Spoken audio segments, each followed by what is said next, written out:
All right. I believe we are live, people.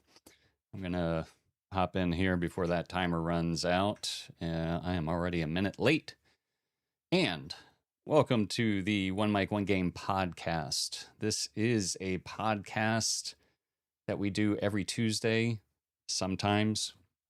I'm trying out a new time frame to see if we get any more viewers because I know 5 o'clock on my end of the States and 8 o'clock on possibly your end and somewhere in between sometimes doesn't gel.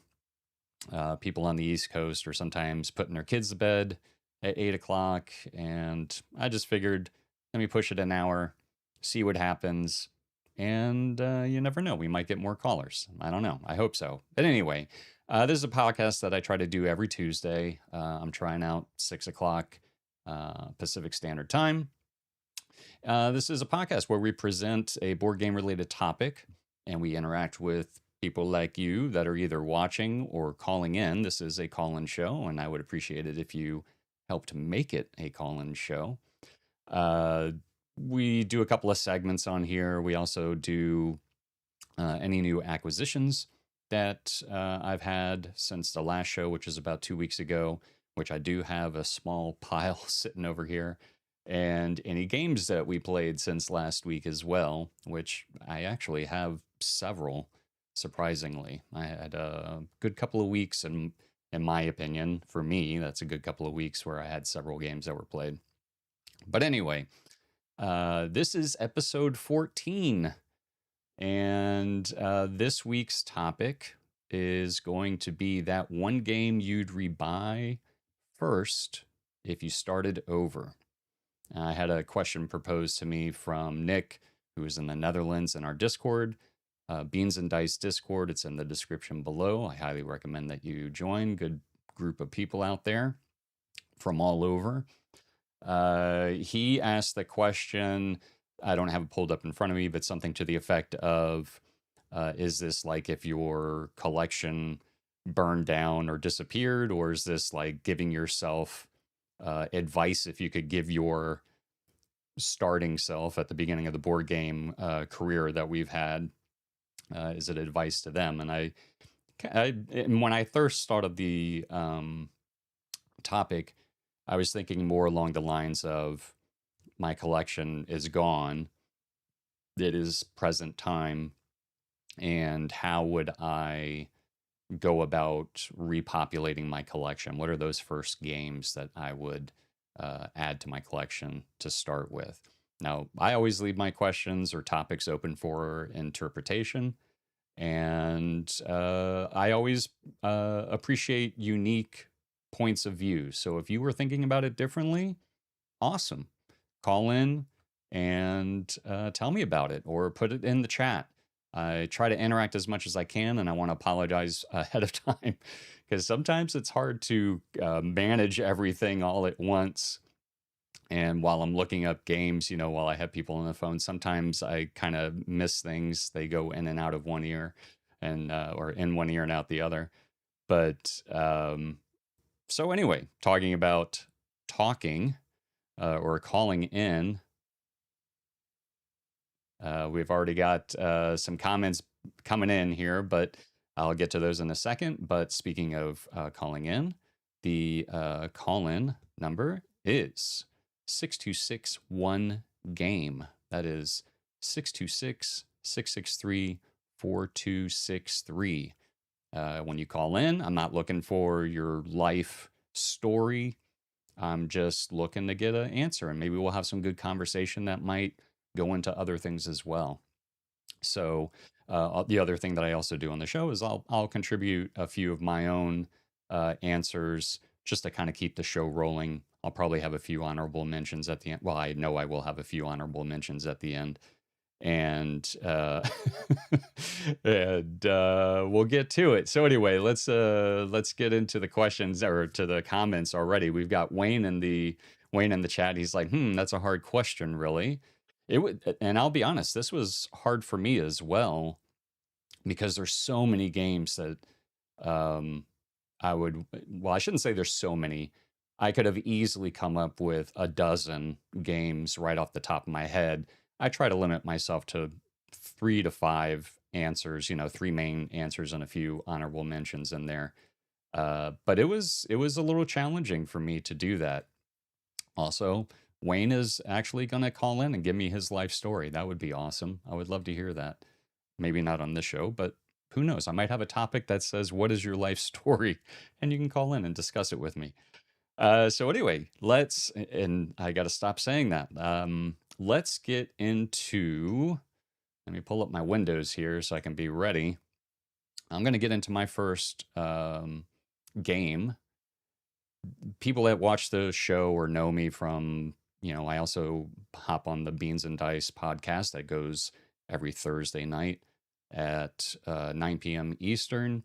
I'll hop on there every now and then and contribute as well.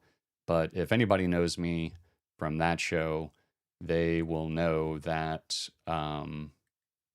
sorry, something happened with my layout earlier and I don't know what happened to it. But anyway, they will know or probably know what my first and second answer is going to be. And my first answer, as always, is going to be Tyrants of the Underdark.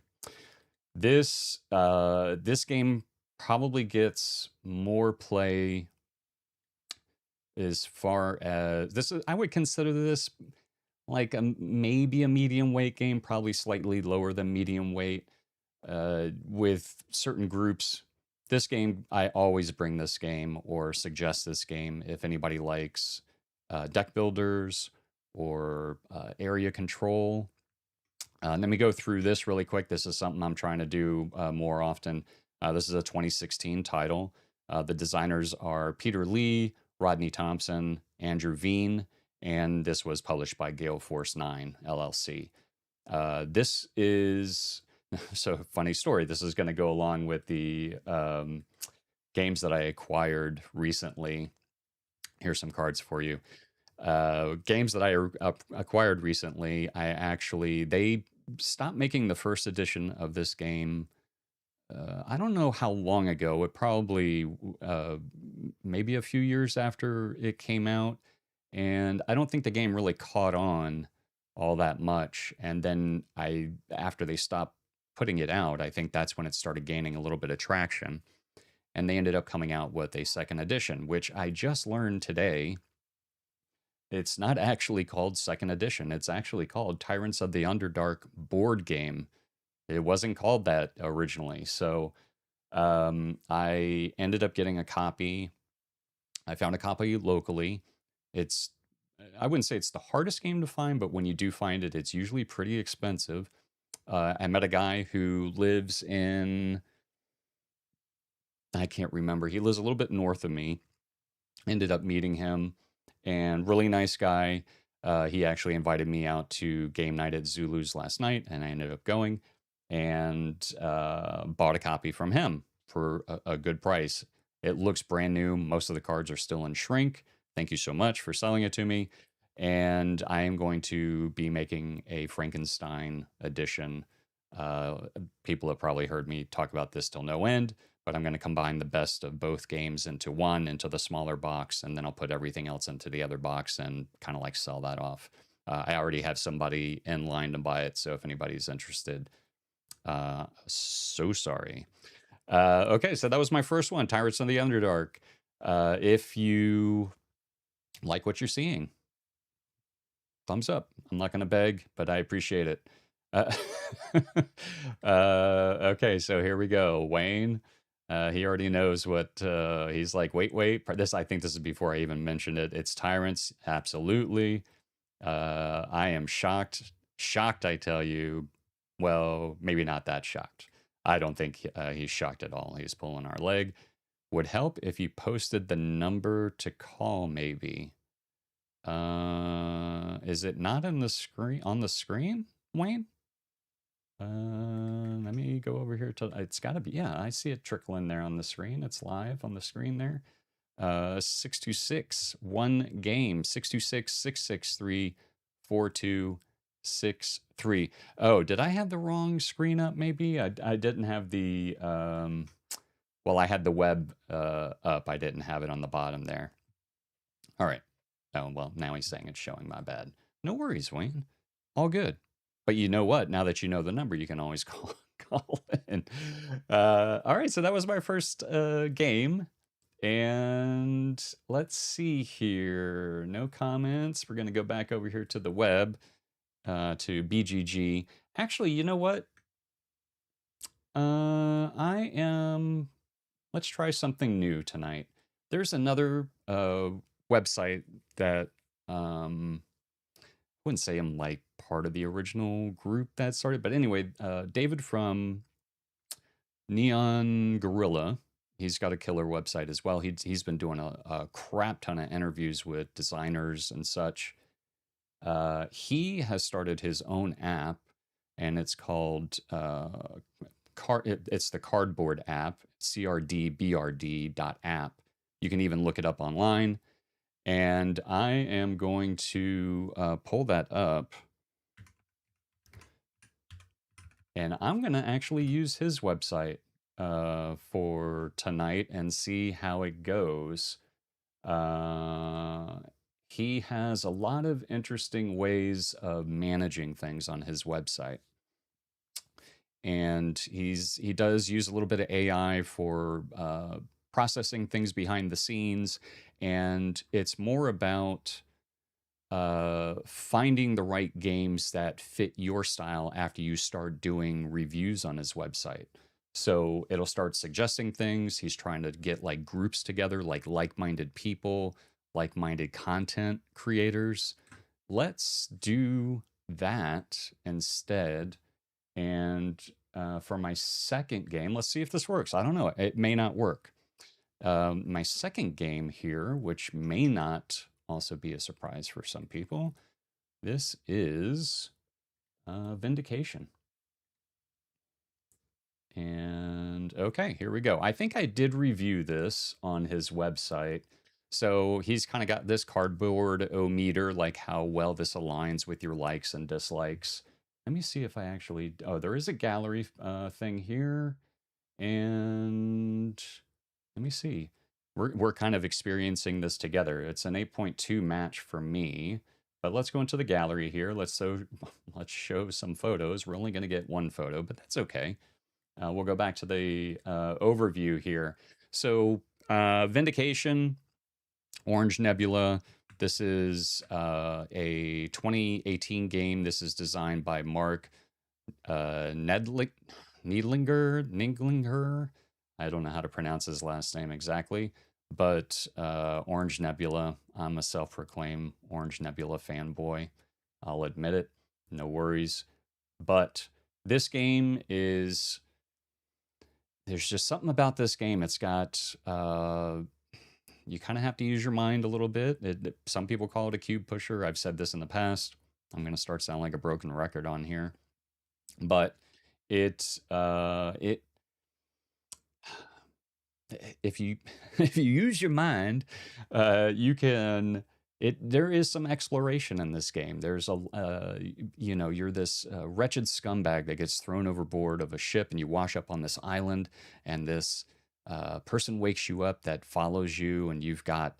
I'm trying to remember the terms of everything, but anyway, you're starting to explore this island and find all these areas that you can visit, like an inn, to get more companions. That's the word I was looking for.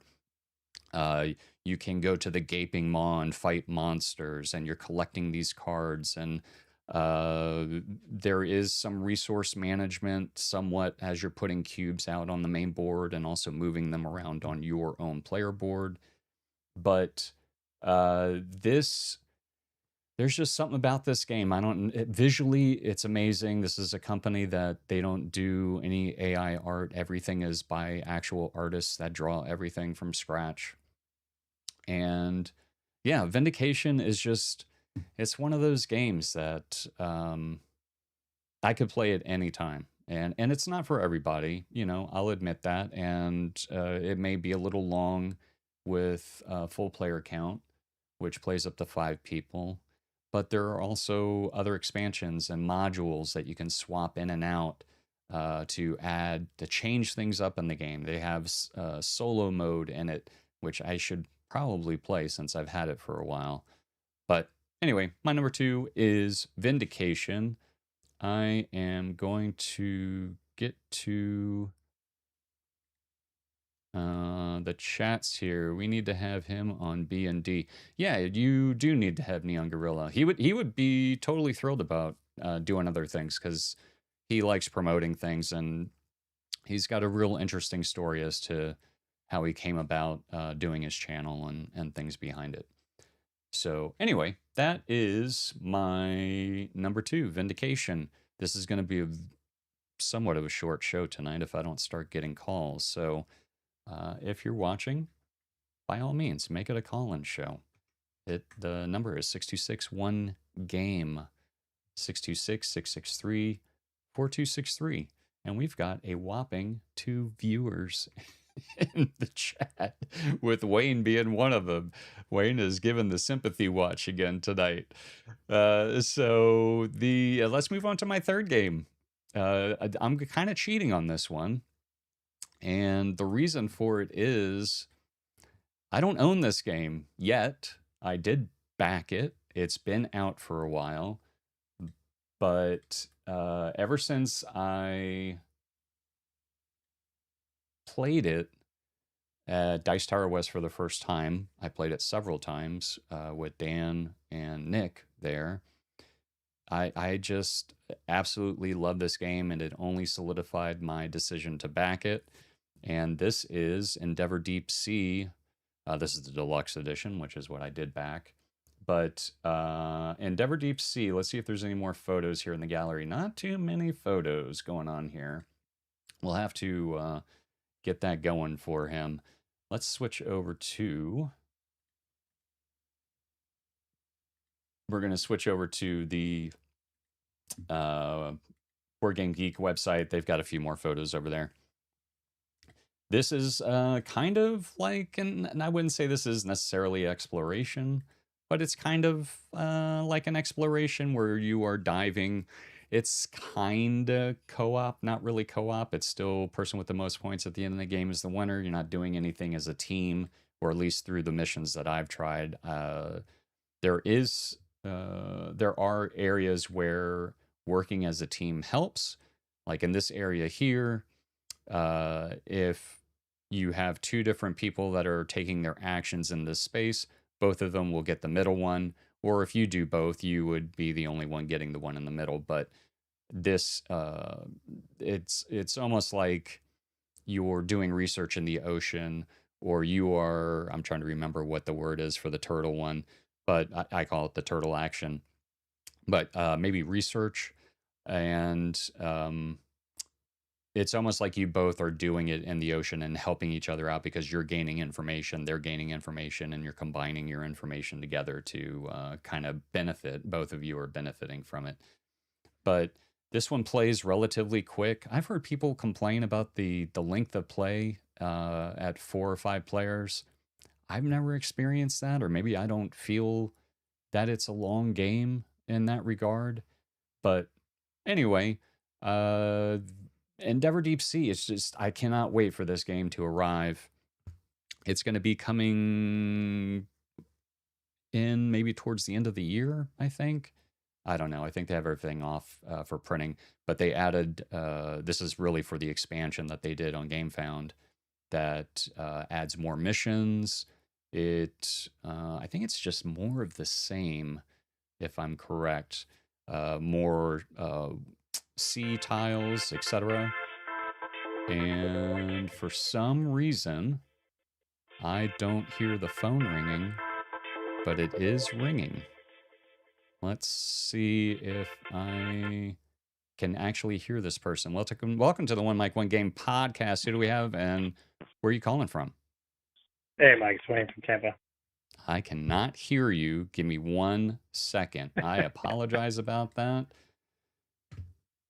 Always technical difficulties on my side here. Let me see if I can get this working. Hang in there with me. I don't know who this is, but let's see. Output device. No, that should be working. Let's try that again. Talk to me. Hey, Mike, can you hear me? It's Wayne. I can hear you, Wayne. Thank you, man. Hey, look at that. It helps when you monitor the channel that you're trying to hear from. Yeah, it happens. It's all good. Yeah, man. So Wayne is part of the Beans and Dice podcast. He is in Florida. I already know that. And Wayne, you are calling in to chime in on the information here. What do you got for me? Yeah, so I lose my entire collection. Yes. What game would I get first? That's actually really hard. I would agree with you. Because there's the easy answer is Castles of Burgundy. It's my all-time favorite games. If I had to do a top 20, 100 all-time, whatever, it doesn't matter. Top list of all time, Castles is number one. Okay. But I played a lot. So do you get that one right away, or do you get something else, right? So then there's there's the out of print games, right? Games that you can't replace. Right. Would you replace that one? So Union Pacific or Rhinelander or Airlines Europe or something like that. Okay. So it's actually really, really tough. So I would probably go with your standard, my top 4 or 5 games of all time would be Castles of Burgundy, Concordia, Obsession, and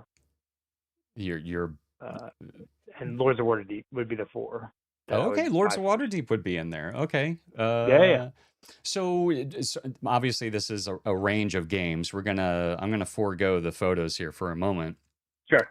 So this is a range of games. Why this particular range? Is it so that you can target multiple types of gamers, or this is mostly for you per se? Mostly for me, because they're my favorite games of all time. I think where I was thinking too is I'm kind of crossing streams a little bit. Yeah. Is you have your what game would you buy to replace your collection? Mm-hmm. And then I don't know if you've listened to 5 games for Doomsday. You've mentioned it multiple times, but I have not listened to it. So yeah, great guy. I forget his name because I'm bad with names, but he's from the UK and does this thing where he interviews board game people and he says, okay, it's Doomsday and you're leaving your house and you're never going to return and you're going to go somewhere. You're going to go to a bunker or you're going to go to a deserted island. Right. What are the 5 things you're bringing with you? And what are those games? And then he you name your 5, and then he starts doing the interview, which is really cool. And I'm tangential here, sorry. And then he whittles it down to what's the one game that would last the 5 if you had to lose 4 of the 5. But so Lords of Waterdeep is in my 5 for 2 reasons. One, you can play the game. Right. I can play Lords of Waterdeep, and then all the cards and all the flavor text I could use to run a role playing game.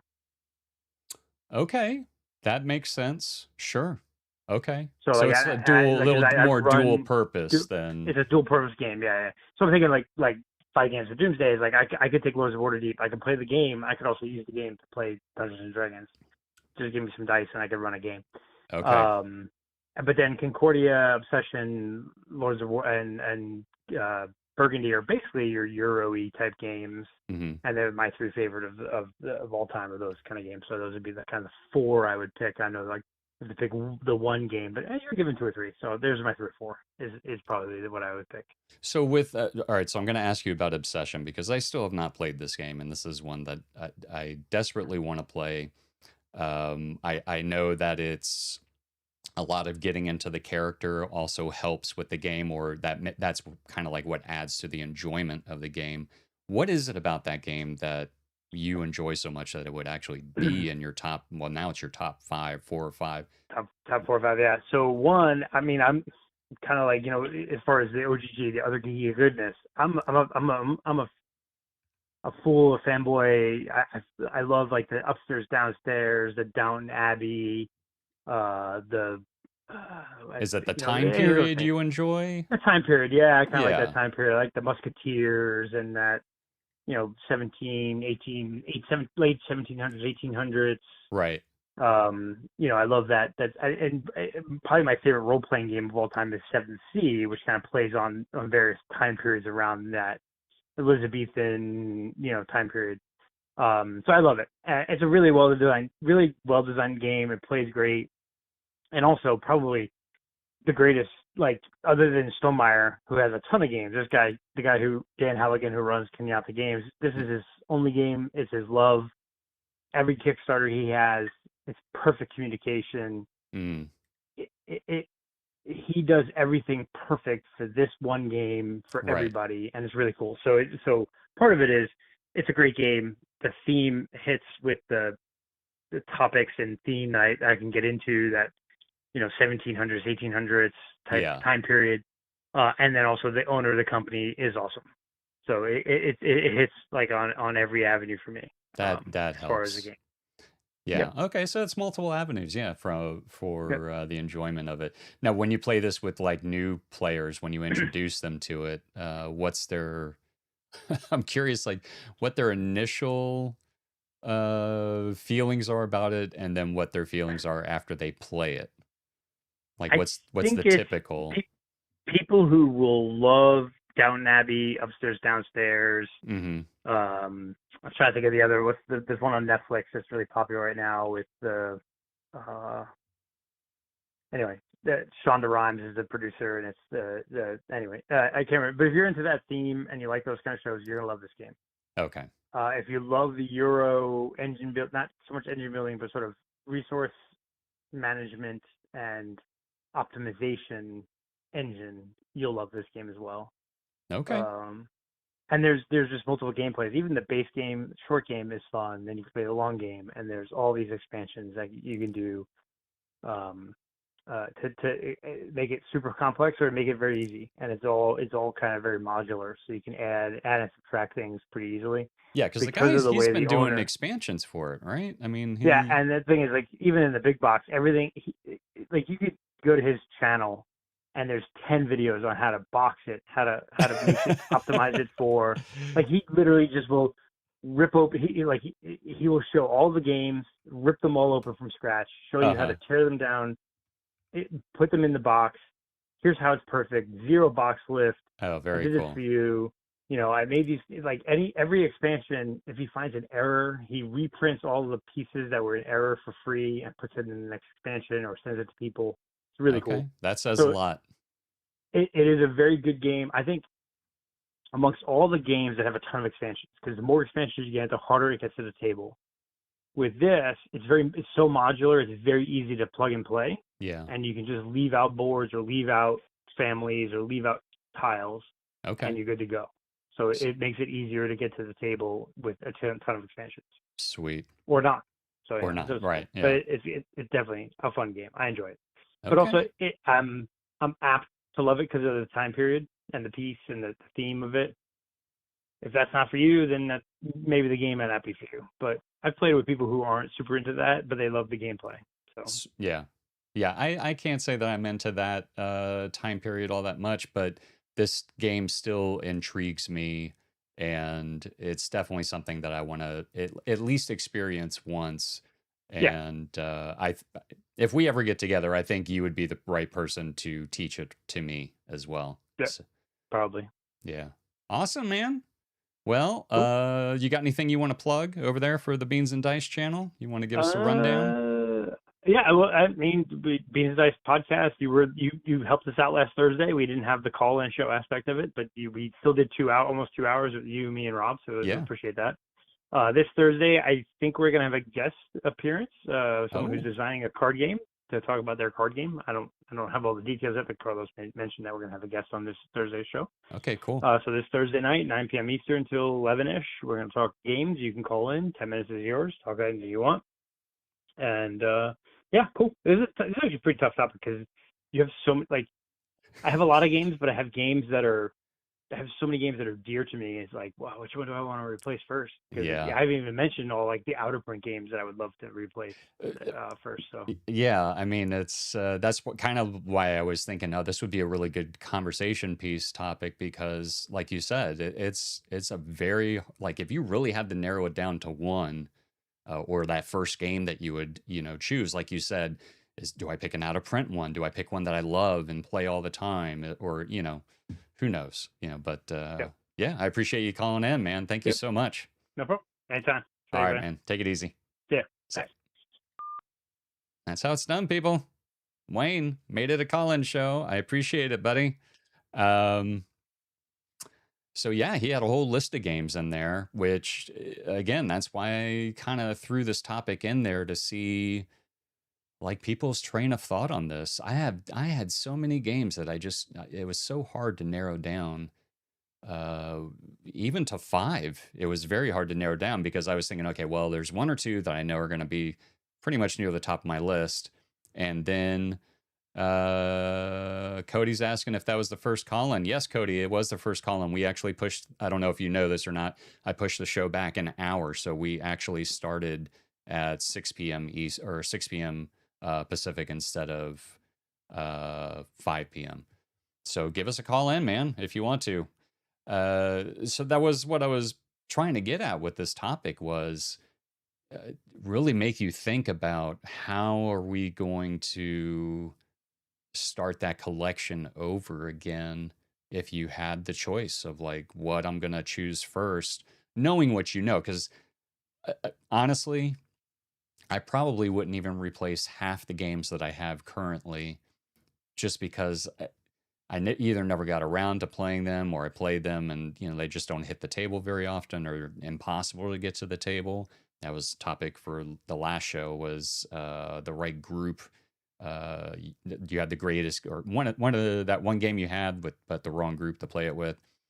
So anyway, yeah, that was exactly what I was trying to get at with Wayne's call was it's so hard, or at least it was for me and Wayne, to narrow it down to that one game that you would start your collection over with.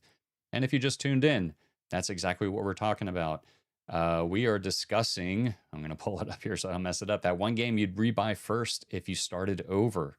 Interpret it however you want, whether your collection disappeared and you got to start from scratch, or you're telling your past self, filling them in on the history of what they should be expecting and some advice that you'd be giving to them. So I have provided my first two, which were Tyrants of the Underdark and Vindication. And I also did my third one, Endeavor Deep Sea. So there you go. I've already got my three out there, but I do have a few honorable mentions. And let's get into the first one. I'm going to try to extend the show a little bit. I'm only on here 30 minutes. My gosh, time is ticking away here very slowly. Let's see here if there it is. Okay, cool. So my next game is going to be Draft and Write Records. I definitely wanted a roll and write or a flip and write game in my list, and this one seems to get more play than most. I think the only other one that would probably challenge this for most played roll and writes, not including silver and gold, would be Three Sisters, which I absolutely love that game. That game is so combo-rific. It's it's almost too combo-rific at times. But anyway, the Draft and Write Records. This is, sorry, I should be saying this already. This is a 2024 game designed by Bruno Massil. Those people that speak French are probably yelling at me. And this is published by Inside Up Games. Very cool production on this. The cards, some cards have like that linen finish to it.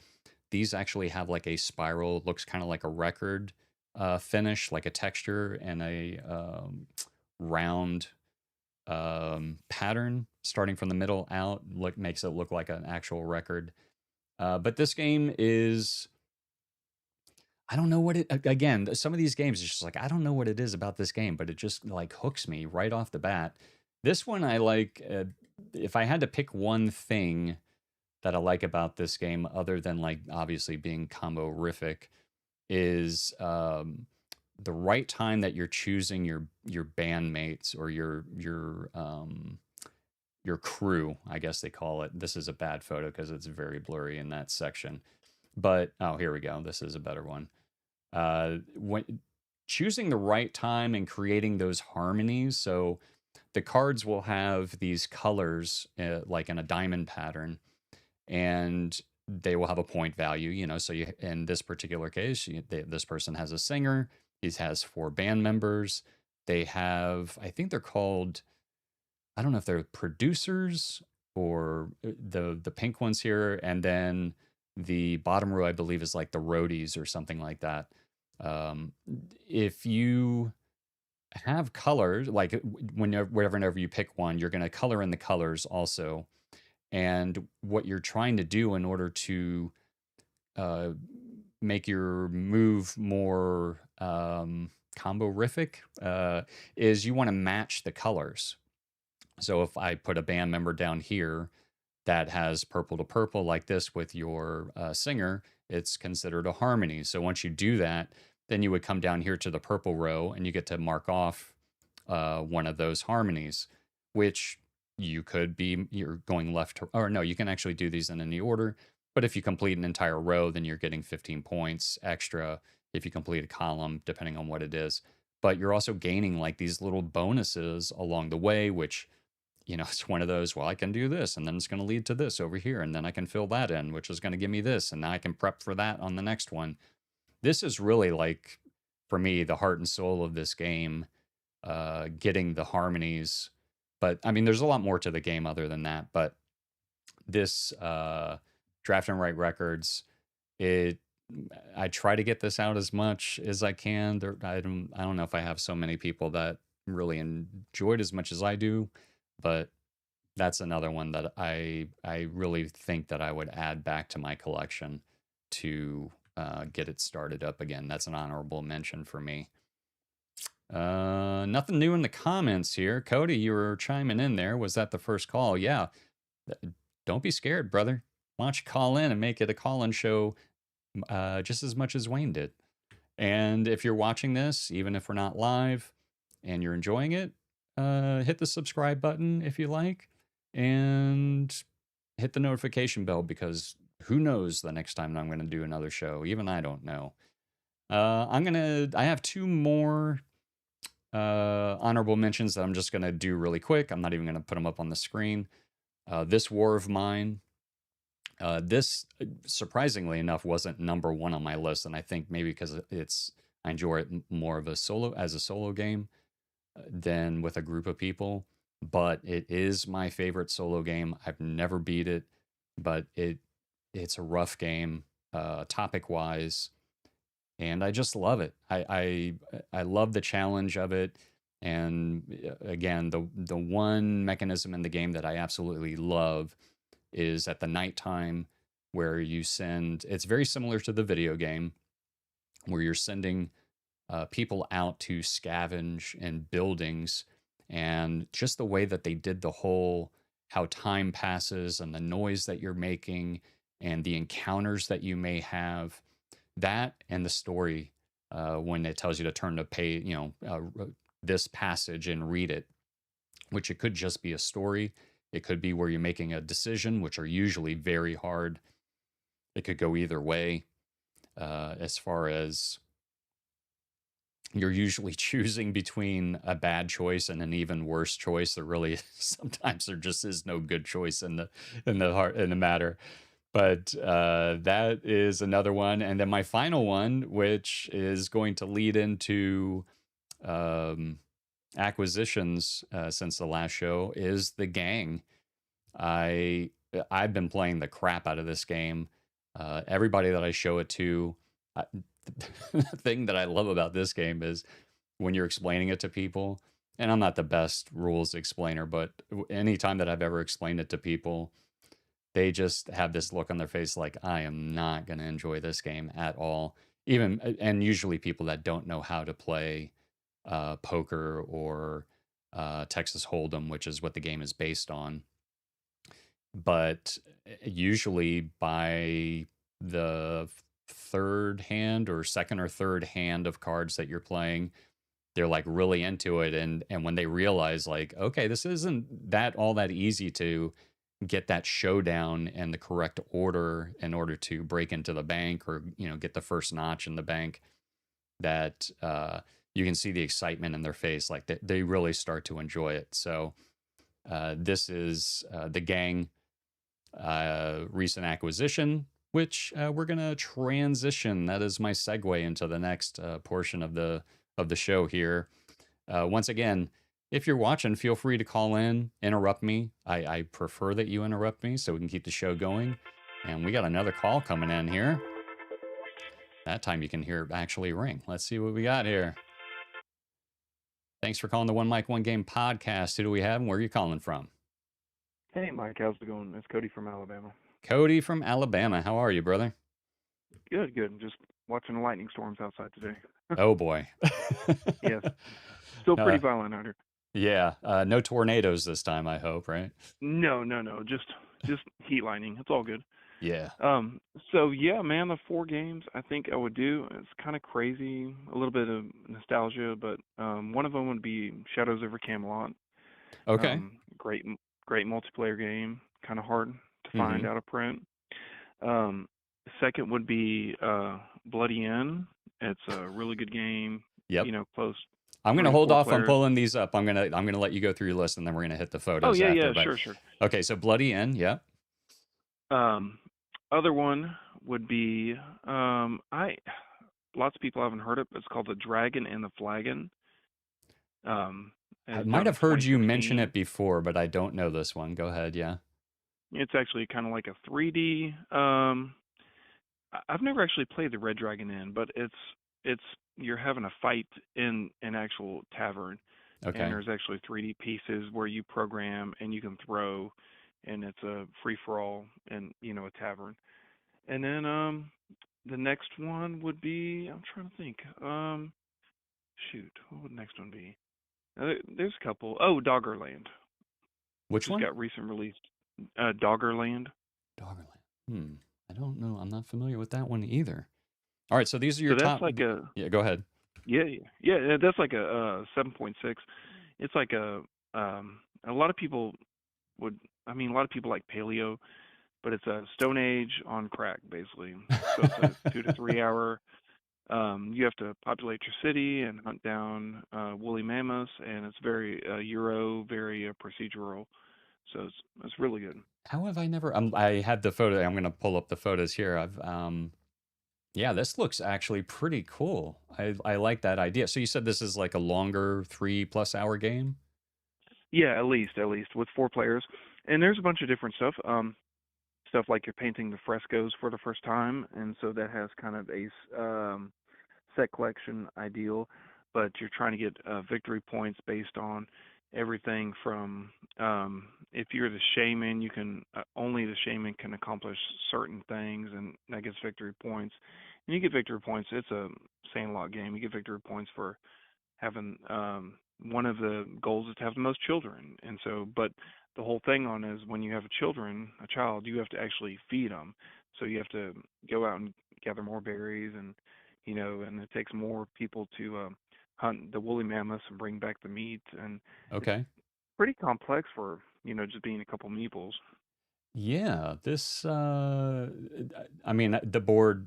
Granted, I had the board pulled up, and from a high level overview, it looks pretty basic, but just with the animal meeples that they have out here, and like you said, the different tribes and stuff. Yeah, this looks very involved and very cool. I would love to try this game. It's a very cool game. I wanted to ask, besides our close game groups, and I'm sure I would like to ask everyone else, in my close game group, we can pretty much hand off a game and say, hey, go try it, and it's kind of free for all. But has nobody ever tried to be like, okay, if you pay like $25, we'll exchange between states, kind of deal, kind of ship off games every month between friends from different states, kind of deal. Yeah, that's say, hey, try this or try this. That's a good question. I'll be honest, I don't think I would ever do that.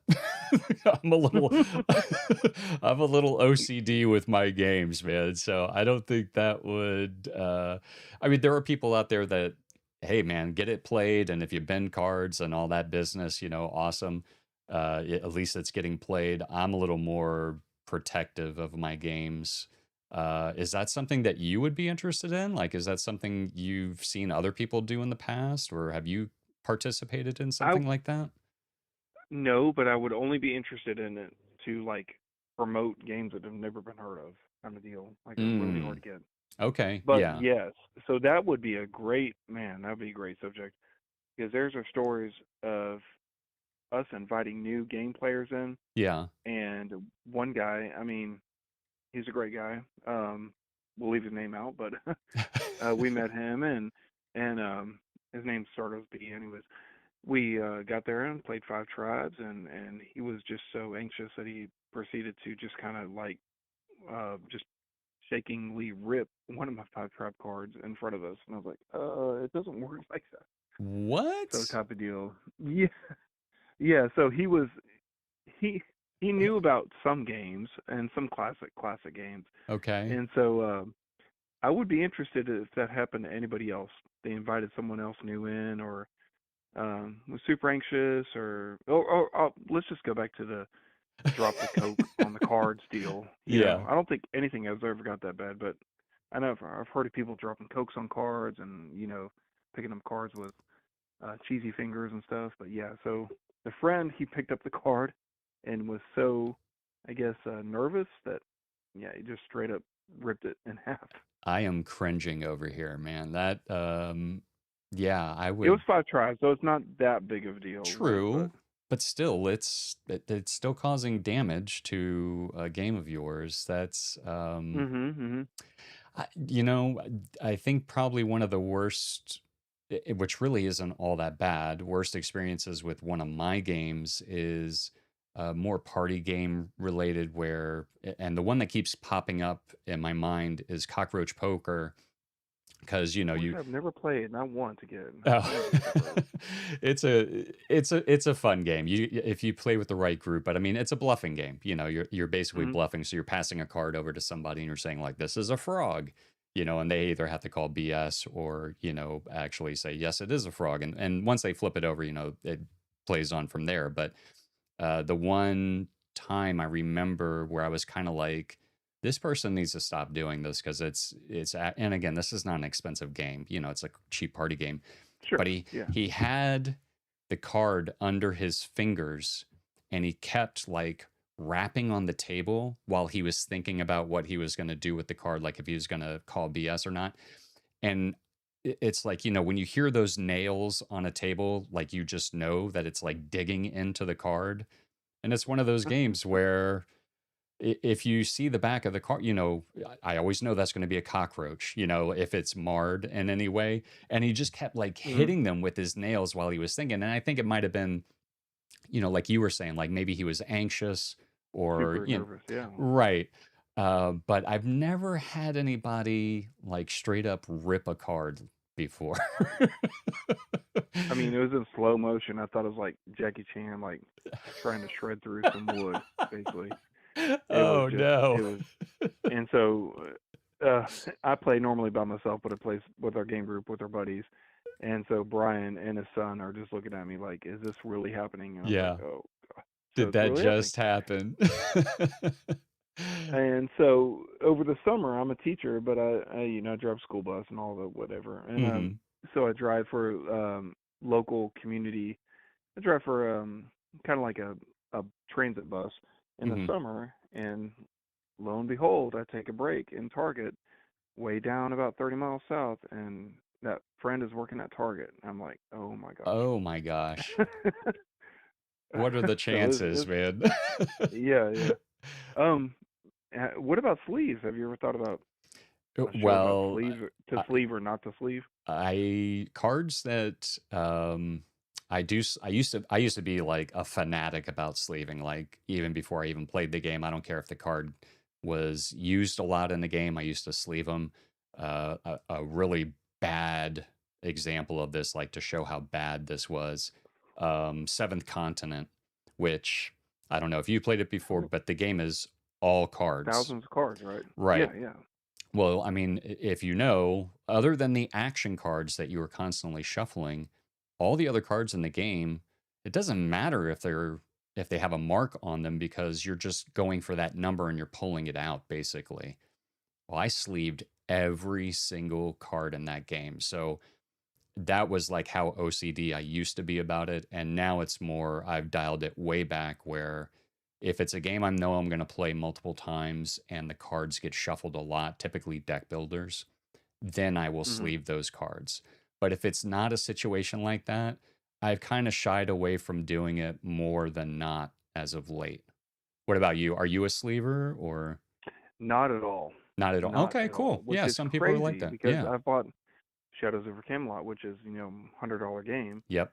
and you should be very, very like gentle with those cards, and True. it's anything goes. I mean, luckily my game group is really, really pretty cool about it. And even when Cool. drinking or eating, we're not getting grease or anything, just playing casually. So not bad at all. But I'm thinking about, I think the craziest thing is those coin. I think we talked about it before. Those weird coin cappers things. Capsules? Those Oh, clear. yeah. Yeah, those are. I just can't get my head around that. Like it's Uh, almost like a pog, I guess, or something. yeah. Well, let me. So when I used to own, um, oh man, why can't I think of the name? The Cthulhu card game. Man, my mind is, it's like from the Fantasy Flight games. Man, why can't I think of it? Jeez Louise. In the Mansions of Madness, but it's the card game. It's like a TC, LCG, a living card game. Hmm. I don't know why I can't think of it now. People are probably screaming at the screen. Um, those tokens where you're actually drawing tokens out of a bag, they are cardboard, but putting them in those coin capsules, it makes it a lot easier to grab a single token. Like, you know how sometimes the way that cardboard is cut, sometimes the sharper edge will just like kind of catch on to something else, and you might have two that are partially stuck together or something. The capsules, in my Yeah. opinion, makes them feel better and it makes them easier to grab out of a bag. But that's really uh, the only time that I've ever used them was like for a bag builder type of game. Oh yeah, I can definitely say that I'm a bag builder. I mean, so what I was saying is, I was like, why buy that when you can just buy like, Oh, the upgraded metal coins I type of deal. understand what you're That's what I was saying. thinking. Okay. Sometimes it's Um, cost, man, I guess, Uh, uh, sometimes those upgraded components like I forget the name of the material, but sometimes they're pretty expensive. But the coin capsules, you can get hundreds of them for like $5, you know? sure, sure, sure. Yeah. And then the last game I think I would do is probably the original Hero Class, just for nostalgia. Okay. Yeah, you've mentioned that one before. Yeah. So it's that good. It's that good of a older game for you that you would want it back in your collection. Oh yeah. But Dragon and Flagon's pretty That cool, I and guess. Dragon and It's I just looked that up. That was called the Dragon and the Flagon. Is that what a Dragon and Flagon, or I just Hmm. had it up here. The Dragon and Flagon. So yeah, tell me about this game really quick because I'm interested in this one.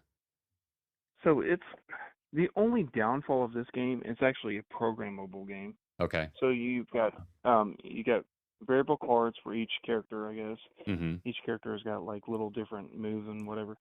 And then what you're gonna do is everyone's basically having a brawl fight, and you got HP, and you can actually throw stuff like if you kick a chair, it will actually glide across the whole board, I know what you're and it talking about. affects Yeah. anybody. Okay. And then if you throw a mug, it'll do the same thing. And so it's pretty cool because you actually move all the characters, and you move the tables, and just a big old brawl. The only problem is the programmable effect. So if you like want to do a super move and then your table's not there, you're kind of like kicking at the air type of deal. Yeah. Yeah. So you can house rule it where you can, instead of doing two programmable moves, you can just do like one, Okay. and that makes it a lot quicker, I guess. So I have some of the cards pulled up here on the screen. Is it do you play your cards in by initiative number, or is it just goes around the table, like starting with the first player? I haven't played in so long. Oh, That's I, cool. Yeah.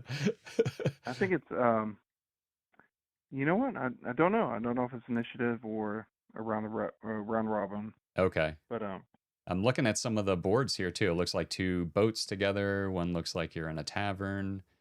Yeah, hmm this looks pretty cool. Oh, and it's got 3D components. Okay, so like the tables and stuff yeah, yeah, are very yeah. The cool. chairs, everything's 3D mugs, and um, yeah, and they all got like really crazy specials, I guess you could say.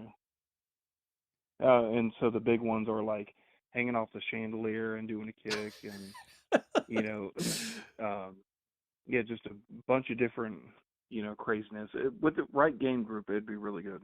Oh yeah, I could definitely see. I could think of a few people that I could play this game with, and we would just be having a freaking ball with this. This is pretty cool. You may have mentioned this before, and for some reason I didn't remember it. I mean, well, my memory is crap, but but yeah, I mean, it doesn't have the highest score on BGG, but I think that's probably because some people just aren't playing it with the right group, probably. Yeah, yeah, for sure. And Yeah. some games don't ever get played. Like I've got the Croydon DeCroy, which is a 5.5, which it's easily like, a 6.9, whatever. It's because it was Yeah. only released in Germany. So I mean, just it's Right. crazy that rating scale we talked True. about. All right. Awesome, Hmm. man. So, if you had to narrow it down from the games that you got me or that you mentioned, what is the one game that you would actually start over with out of all of the ones that you mentioned?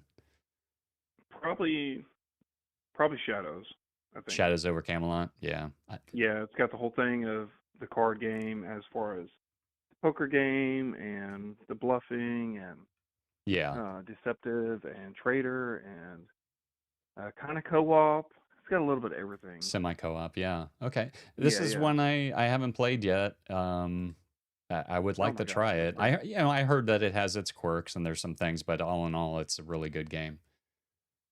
Yeah. Well, I mean, nothing can be more quirky than betrayal. As far as being broken. True. Yeah, that's on the other end of the spectrum there. Yeah.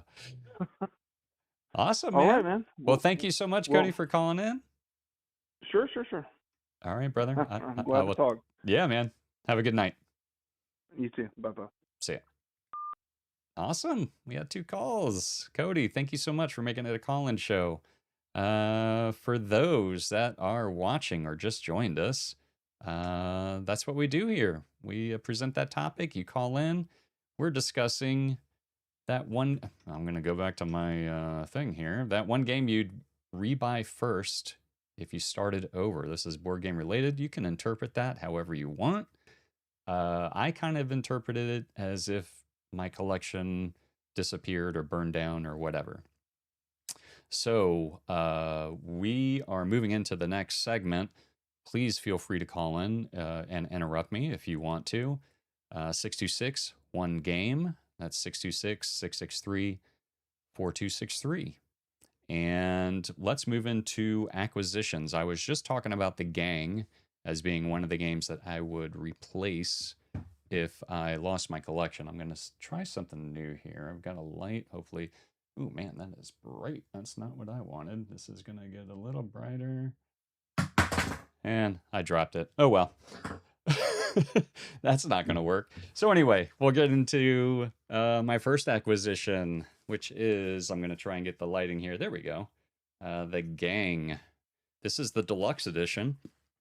And I have run into already a few cases where the regular edition of the Gang plays up to 6. And I've already run into a couple of times where I could have easily added a 7th or 8th player to the game. And we just kind of like either people teamed up or sat out or whatever. So with this being the deluxe edition, the box is almost twice as big. It's not so... Let me see if I have the other one somewhere. I don't see it right off the bat, but this particular box is no longer a portable, what I would consider a portable box that you can just bring with you wherever you want to. There are more chips. The game normally has 4 sets of chips in 4 different colors, numbered 1 through 6. And this is This adds considerably more chips. So this actually adds 2 0. This is per color. So white, yellow, orange, red. This adds 2 zeros and then a 7, 8, a 7 and an 8. So you're not getting the 9 and the 10. And the thing that they changed with this one, I'll just show a couple of the new chips here really quick. So they actually added numbers to the chips. Let me see if I can get the, there's an 8 there, you can see. So it has the stars going around the number, but they actually added numbers to them, probably because there's so many stars. Some people may have, at first glance might get a little, which is which. But on top of that, so when you're playing a game with 7, I think, with 7, 8, or 9 people or 10 people, they also have these, what they call exit chips. So let me see if I can, man, this is not easy, people. I need to have another light set up somehow to do this. But let's see if we can, there we go. It's an exit chip, so you can see like the little person running out of the door. So if you're playing with full player count with 10 people, there are 3 exit chips that get put on the table, 2 with 9, 1 with 8, I think is what it is. I could be slightly off.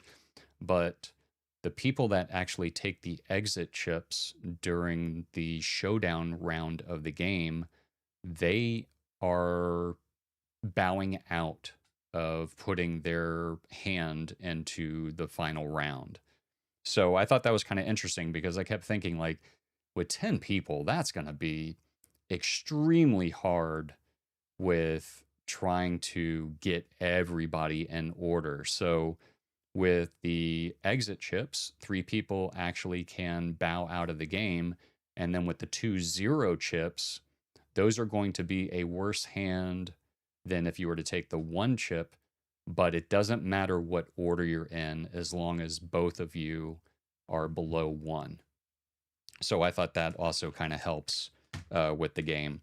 The game also, Deluxe Edition, everything fits in the box, but it also comes with a mat, which I thought was kind of cool. You can see on the mat where you can put the chips, and as you're playing the game, the chips will come out as you are dealing the cards out to the pocket cards to the people, as well as the rest of the cards in the river, or whatever it's called, the community cards. The other thing that they took out of the game were the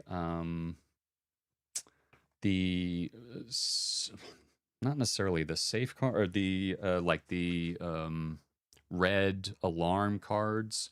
You can see here on the mat the 3 circles, and then on the other side the rectangles. I'm sorry, the lighting is really bad. There we go, that's a little bit better. Well, what you're putting in that big square in the middle are gold bars. Let's see if we can get that. There's several gold bars in there. And then they have like little alarm, little red alarm symbols. They don't light up, but you get the idea. So as you fail, you move one of the red alarm pieces over to the red circle, and then you have your other cards that do that. The other thing, so this also came with a couple of smaller expansions that they released. I think they were con release only type expansions that they included in this game. And I will say the box could definitely use a printed insert to help fit everything a little bit better. I mean, you can cram it in there and it's totally fine, but I don't see this insert lasting very long with the cardboard dividers there. I am going to show the cards here because when I first took these cards out, I was like, let me see here. There's a better shot. I wish I could zoom in with the camera, but there's a picture of the other side. These are actually PVC cards. They are wafer thin, though. Like, I was surprised at how thin these cards are. Do not think too many bones thickness, but it is that type of card. It is a full PVC card, and they are extremely thin, like paper thin. It's kind of bizarre how thin they are, but they do survive. Like you can go corner to corner on them, and they flip right back to their regular shape. So I think unless you're really creasing them, there's not going to be any issues with the cards other than being very thin. They do add a few extra cards for different modes of play. There's a lot of different modes of play that I didn't think was in the base game. And I'm not going to bore anybody else with the rest of the information on this game. If you got any questions, please put them in the chat. But let's see here. Cody's actually got a chat going. Cody, I wish you could do a show about gimmick games that actually work. That I will notate that down, Cody. I love that you're providing these ideas because some of these I would never have thought of, but that would definitely be a good show, I think, to have. Great suggestion. Thank you. So the Gang Deluxe Edition.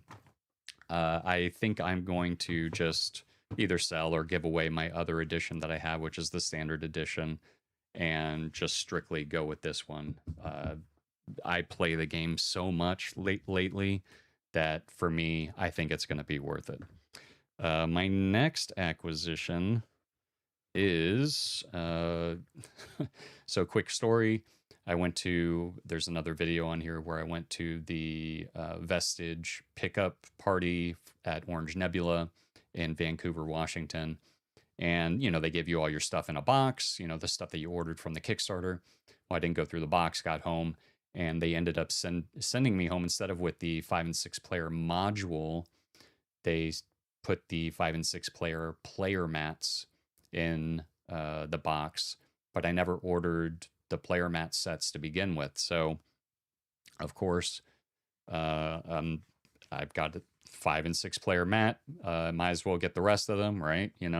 So I ended up ordering the rest of the mats. They're all rolled up in here. They come in like a nice little box that is slightly larger footprint than the base box. I don't know how that happened, but that's what it is.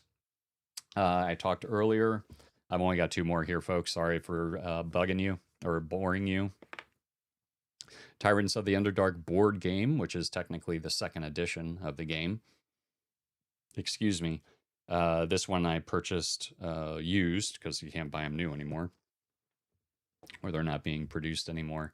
And I haven't even had the time to transfer everything over or make the combination Frankenstein version of Tyrants that I want. And then I'll end up selling the other copy. And finally, this was part of my gaming last night. So I had pre-ordered Ostia Mariner Edition. I played with some new people that I haven't gamed with yesterday, and it was at Zulu's board game store. It's somewhat of a local, friendly local board game store, and I pre-ordered this. There's a whole story behind it. Watch the other show to get the info on it. Or actually, no, you could watch the Beans and Dice show from last week, and there's some information there. But anyway, the Mariner Edition, after going back and forth whether or not to try and get the Kickstarter edition, the Mariner Edition, the differences are it includes 2 of the 3 expansions, and the 1 expansion doesn't include is the Pirates expansion. And it does not have the dual layer player boards, which I will be honest, that's the one thing I really wish it had, but it doesn't. It is what it is. Also, the cards, the iconography is a little more streamlined or cleaned up, depending on how you look at it. Those are really the only change. Oh, and it has the deluxe components and an insert in the box. I haven't even cracked the box open yet, so I don't know what it looks like. But I was meeting the person that I bought the Tyrants game off of at Zulu's for a game night, and a couple of his friends were there, and I had the game in my car, and I just came back in, and my friend was like, "Oh yeah, hey everybody, this is Mike. He actually just picked up Ostia," and one of the guys was like, and I already knew it was coming. he's like, which edition did you get? You know, and I said the Mariner edition, and immediately he's like, oh, I'm sorry to hear that, dude. I mean, you just met me, and that's, you know, and you know, people are people. It is what it is. He actually ended up being a very nice guy, but I explained to him, you know, I really don't. The pirate expansion got mixed reviews, so I don't feel so bad about it. I can always get it later if I really wanted to, which maybe the iconography won't be the same. And he was like, "Oh, the pirates expansion that really cleans up, you know, that prevents." I guess he said that there's some way that you can run away with the game. I haven't played it enough to know that, but the few times that I did play it at Dice Tower West, I'm totally cool with what I have. I'm very excited to even own the game, and especially with the deluxe components. So I'm very happy about that. So that was all my acquisitions since the last show. That's actually quite a bit for me as of late. Let's see here. Cody's got a chat.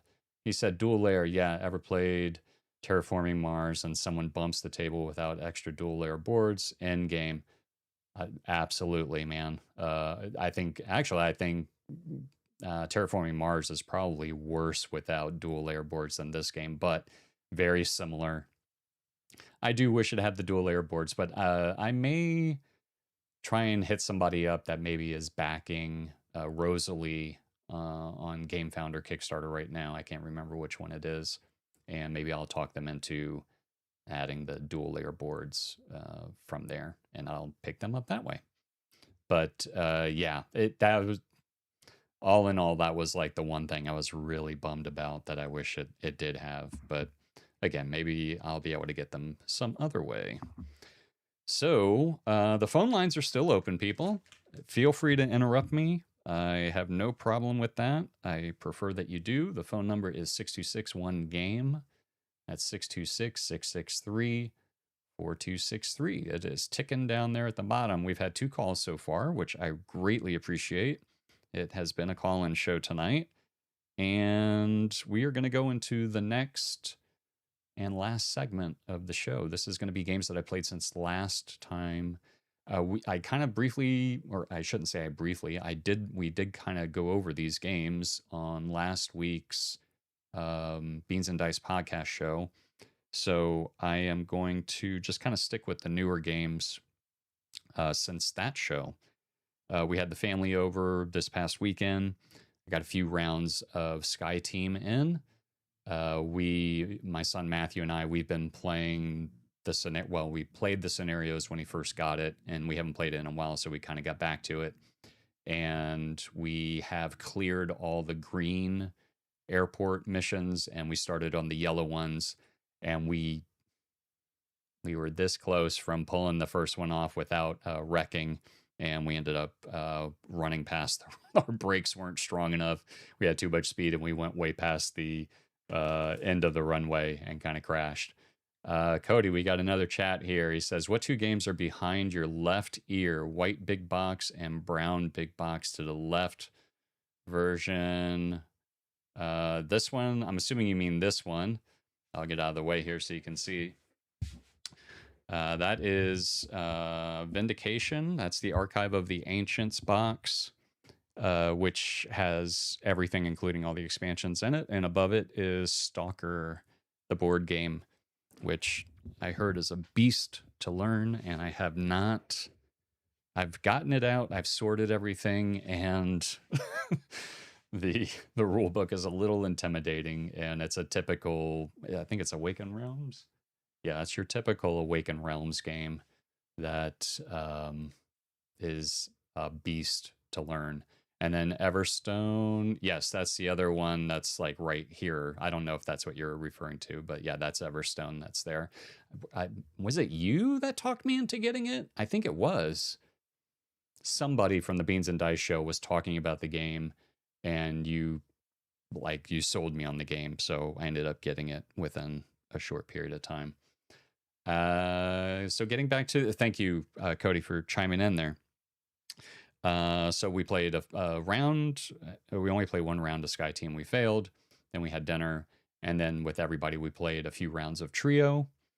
And then I introduced the gang to the family. We even had like the 2 grandkids there. And Griffin, the youngest one, he had a little hard time kind of latching on to the whole idea of like what's a better hand. Because I think he kind of got mixed up with, if he started out with a great hand, he's got a great hand for the whole game or most of the game. But Graham, on the other hand, he caught on pretty quick. And there were a couple of times where we're like, we don't think you should have that numbered chip in your hand. And he ended up like he was correct. He should have had that chip in his hand. So I think everybody liked the game, except for maybe Griffin. He wasn't too thrilled about it. And then finally, we played a game of Rebirth, the Reiner Knizia tile laying game. Well, not tile laying game, but I don't even know what you would call it. There is area majority in it. I don't know. I don't know what the mechanisms are exactly, but taught it to, we played a full 4-player count. Taught it to my son, my wife, and my daughter-in-law, and they all loved it. Like it's like, for me, it's almost like maybe a step and a half above, I'm looking for the game here, Cascadia. It's like a step and a half above Cascadia as far as explaining the rules, but it's still one of those games where it doesn't matter. Even if you don't know what the hell you're doing, you're still going to wind up with points at the end of the game. And once you realize, like, oh, if I can put an electricity next to my own electricity, now that's giving me 2 points. And if I do that again, now it's giving me 3 points.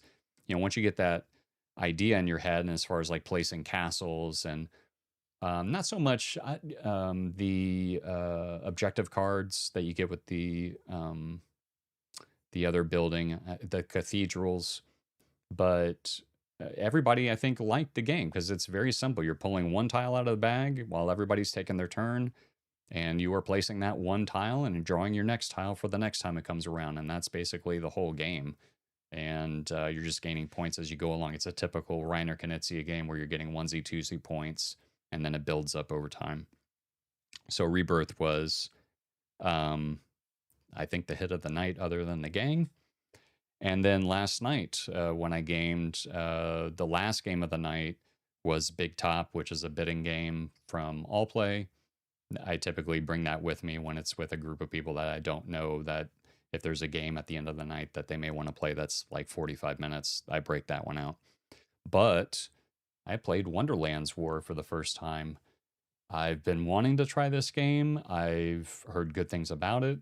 I think I've only heard good things about it, and I know why. It is actually a very fun game. I ended up, I don't know how, because everybody I was playing with has played the game multiple times, but somehow I squeaked out a win. I was the Mad Hatter, and the game has a good flow to it. I've heard people complain that it's a long game. I'll be honest, I didn't think it was. I'm looking at the time frame here. All right, so with the teach, I did watch a video prior, and I just needed like a quick refresher. So maybe it was about 10-minute refresher. It ended up being about 3 hours. But for a game like that, I really didn't even, it didn't feel like 3 hours, which is a good sign of a good game, in my opinion. And I loved it. I would 100% play that game again. And we didn't play with any of the expansions or anything like that. So I'm interested to see what the expansions add and how it changes up the game a little bit. Cody said that he played that 2 weeks ago, and it is amazing. I would agree with you, Cody. It was pretty good. And I don't think I would want to own it because it is a big box. And I think we were playing with the deluxe edition, had like all the minis, etc. And even Cody's saying here, yeah, it didn't seem like a long game at all because we were having fun. 100%. That's exactly how I felt about it, Cody. So I think I'm going to call the show. How long have we been live here? About an hour and 20 minutes. All right, so the show's been longer than I thought. Decent show, people. I am going to run through the typical things at the end of the show. I want to thank Wayne for calling in. He mentioned a whole handful of games. Within that handful, Obsession was in there. We had a little bit of a conversation about that. Castles of Burgundy, and Lords of Waterdeep. I know he mentioned like one or two other ones in there, but Castles of Burgundy, I totally knew that Wayne was going to say that one when he called in. That's like his number one game of all time. It's in his top hits list where, you know, they do a whole top 20 at the Beans and Dice, and that is in his oh, my mind is drawing a blank. It'll come to me. His it's off the board because it's always going to be his number one. I don't know. My mind is totally screwed up tonight. And then we also had Cody call in from Alabama, Hall of Fame. Thank you, Wayne. Jeez, man, my freaking mind when I'm on camera kind of goes out the door. Cody from Alabama also called in. He mentioned Doggerland, which looks very cool. I think I would love to try that game, even though it seems like it would be a long one, but it seems very interesting. He also mentioned Hero Quest for nostalgia's sake, the Dragon and Flagon, which it's a programming game where you're kind of like kicking tables and you're trying to hit other people, it seems like, and there's like 3D components that you kind of put together, and you know, you're playing cards that give you certain actions and you go through the motions and everything. That seemed pretty cool. I mean, it had a low rating on BGG, or somewhat of a low rating on BGG, but maybe it's because people just aren't playing with the right group. But I think I would know a couple of people that would actually love that game. Concordia was the other one that Wayne mentioned. Thank you for mentioning that. Wayne, did you back the most recent game found on that, the redo? And then the last game that Cody mentioned, I think it was the last one. It was Shadows over Camelot, which is another game that I would love to try. Semi co-op. I love semi co-op games. That's like, I know a lot of people don't care for it, but oh, you did back it up. All right, cool. I would be interested in playing that, the updated version of that, or the nice deluxe edition. But Shadows over Camelot, I love. Dead of Winter, it has its issues. I don't care. I I just love the trader part of it. If there is even a trader in the game. Again, I've never played Shadows over Camelot, but it's a game that I would love to try. So that is the show for tonight. I just want to mention next week's topic. We always do that. If hopefully I will do a show next week. I'm going to try to, and I will notate the one that Cody gave me. He gave a idea here. I'm kind of going, do a show about gimmick games that actually work. He said, interesting fact. This is, Edmund is in the chat. Edmund from England, or not from England. You're from, I keep wanting to say you're from Latvia, but I don't think you are. Interesting fact is that Dragon Flagon is designed by the Engelstein family. Why does that name sound familiar, and why should I know it? Fill me in there, Edmund, while I'm giving the last bit of information here. But I was mentioning that Cody mentioned that I should do a show about gimmick games that actually work. I am going to notate that one down, and we are definitely going to do a show on that. But it is not going to be next week's show. Next week's show is going to be that one underrated game that deserves more love. And I'm sure people already know what my number one game is going to be on that list. No spoilers. But thank you once again for joining me. I want to thank Wayne and Cody again for making it a call-in show. If you're watching, give the... hold on. We're getting more information here. I appreciate that, Edmund. He has written books on game design, started a union for board game designers, and so on. And Wayne has chimed in. He's done a ton of games. I'm bad with designer names for the most part, but I am going to look this person up, or the family up, and see what else they have to offer. So closing the phone line. And thanks for watching. If you liked what you saw, or liked what I'm doing here, give the video a thumbs up. If you don't like it, give it a thumbs down, but just tell me why in the comments. Let's continue this in the comments. Speaking of which, tell me that one game that you would put back into your collection first if you lost everything. I'm just going to say it that way. I know it's different on the title, but do that. Subscribe to the channel.